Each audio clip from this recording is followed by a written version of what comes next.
Social Psychology Portfolio.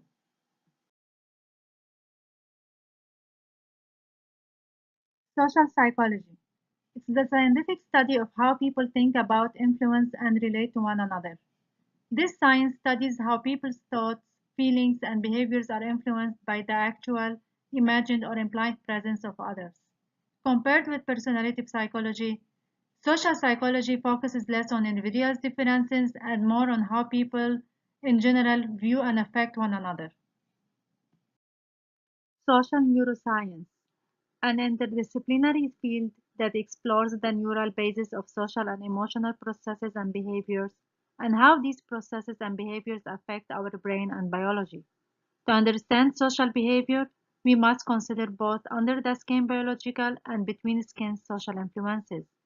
The nature versus nurture debate states that our behavior is the outcome of biological genetic predispositions, which is nature, and of the influence of learning and environmental events, which is nurture. Hindsight bias. It's the tendency to exaggerate after learning an outcome, one's ability to have foreseen how something turned out, also known as I know it all along phenomenon. After the occurrence of an event, people feel that they already knew what was going to happen. For example, your friend bought a shoe on a regular price, but the next day the price went down. After this, your friend felt that he already knew that the price will go down, and he stated, I knew that this was going to happen. Spotlight effect. It's the belief that others are paying more attention to our appearance and behavior than they really are. It means seeing ourselves at center stage, thus intuitively overestimating the extent to which others' attention is aimed at us. For example, your friend wore her red t-shirt by mistake. When she reached the college, she thought that everyone was observing and looking at her t-shirt, when in actuality, no one noticed it. Social comparison. Evaluating one's abilities and opinions by comparing oneself with others. We compare ourselves with others and we consider how we differ. We feel handsome when others seem homely, smart when others seem dull. We determine our own social and personal worth based on how we see and consider others.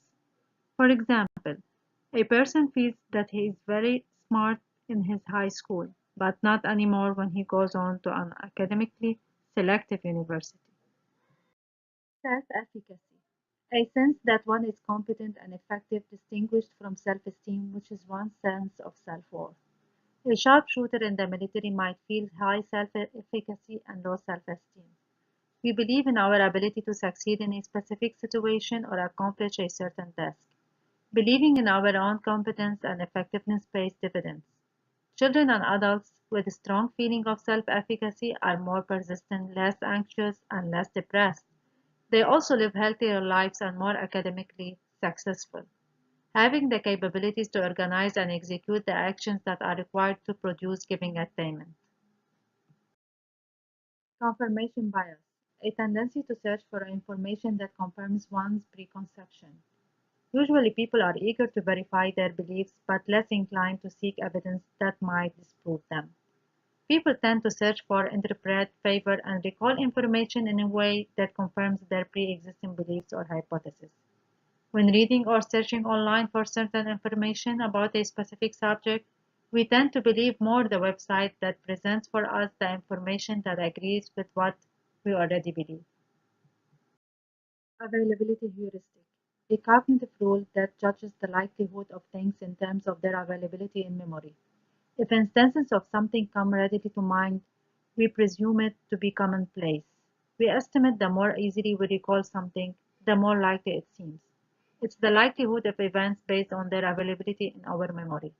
People avoid going to the beach as a fear of shark attacks when falling coconuts kill more people than shark attacks.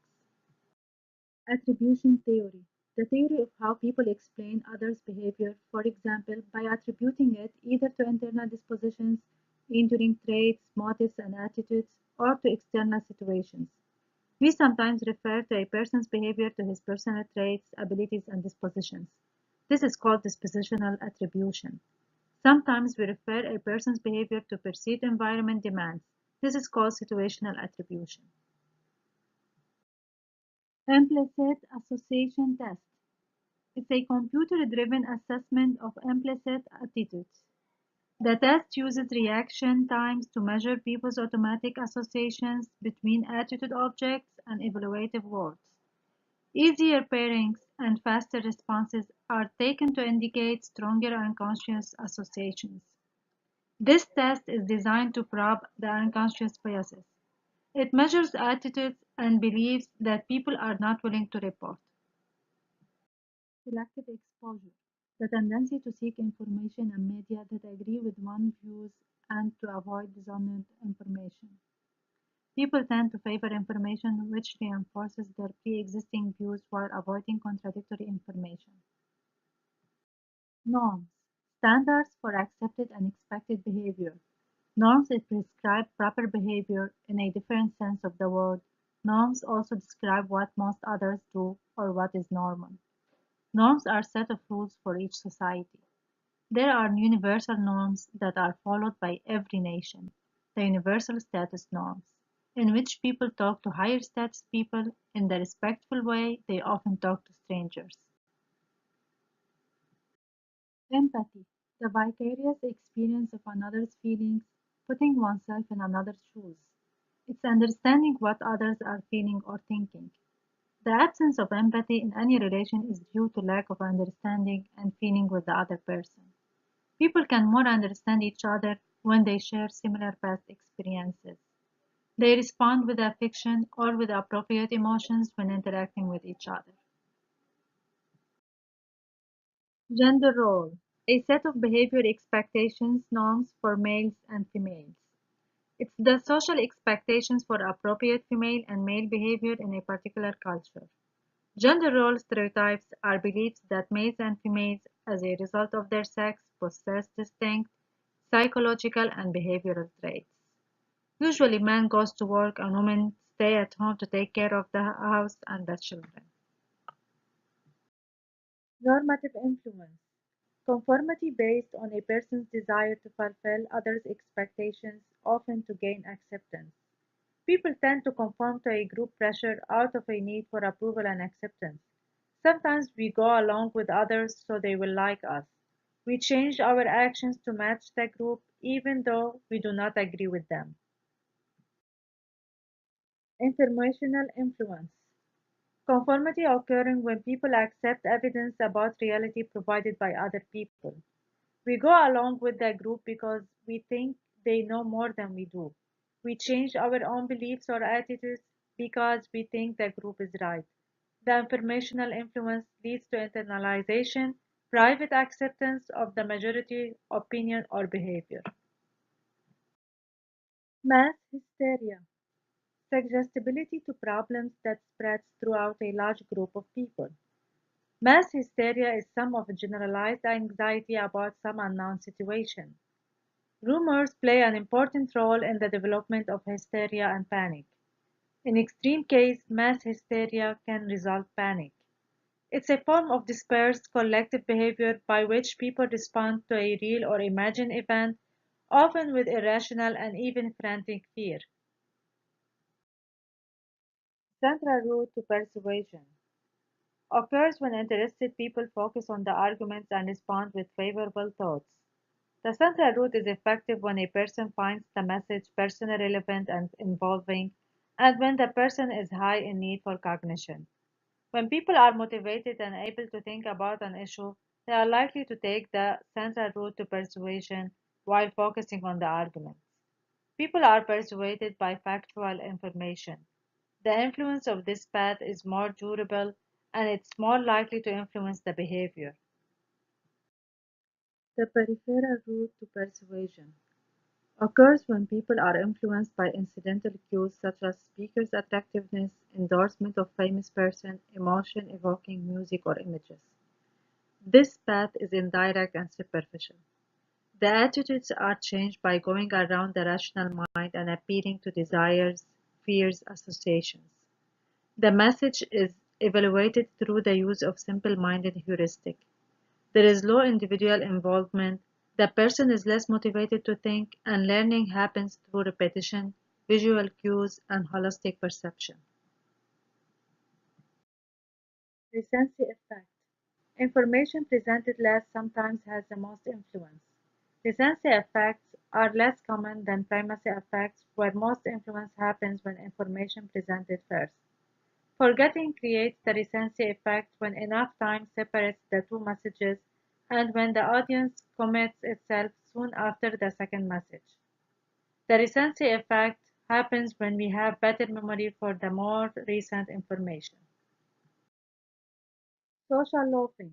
The tendency for people to exert less effort when they pool their efforts toward a common goal than when they are individually accountable. People tend to make less effort when they are working in teams than when they are alone. The causes can be diffusion of responsibility and evaluation. Getting the same feedback, some people tend to be lazy and muddle along the group work, which make an unfair situation to other members who are hardworking. Task leadership. Task leadership is a task that organizes work, sets standards, and focuses on goals. Leaders generally have a directive style, one that can work well if the leader is bright enough to give good orders. Such leaders can keep the group's attention and effort focused on its mission. They can regulate behavior, monitor communication, and reduce goal ambiguity. Unlike task leaders, social leaders excel at building teamwork, mediating conflicts, and being supportive. Effective leadership varies with the situation. The most effective supervisors in coal mines, banks, and government offices scored high on tests of both task and social leadership. These leaders are actively concerned with how work is progressing and sensitive to the needs of their subordinates. Ethnocentric. It's the believing in the superiority of one's own ethnic and cultural group and having a corresponding disdain for all other groups. Some people tend to judge other cultures by the standards of their own culture. Ethnocentric people share certain tendencies: an intolerance for weakness, a punitive attitude, and a submissive respect for their group authorities. In-group bias. It's the tendency to favor one's group. The circle that includes us, the in-group, excludes them, the out-group. A mere experience of being formed into groups may promote in-group bias. People tend to judge the behavior of the in-group members favorably and the out-group members unfavorably. The positive aspect of in-group bias is that there is a pride from connections among members, but the negative aspect is that members often feel the need to belittle the out-group members to feel good about themselves. On-race bias. The tendency for people to more accurately recognize faces of their own race, also called the cross-race effect or other race effect. According to studies, white people are more able to recognize the white faces than the black ones, and they often falsely recognize black faces never before seen. Also, blacks more easily recognize another black than they do a white. Hispanics, blacks, and Asians all recognize faces from their own races better than from one another's. Misinformation effect. Incorporating misinformation into one's memory of the event after witnessing an event and receiving misleading information about it. A witness might be provided with inaccurate information about an event after it is witnessed and then incorporating the misinformation in their later recall. The misinformation effect can be reduced by warning witnesses by explicitly saying that a piece of information was incorrect or it might be. Reactance, a motive to protect or restore one's sense of freedom. Reactance arises when someone threatens our freedom of action. People respond to any threat that can cause a loss in their valued free behavior to restore their freedom or their independence.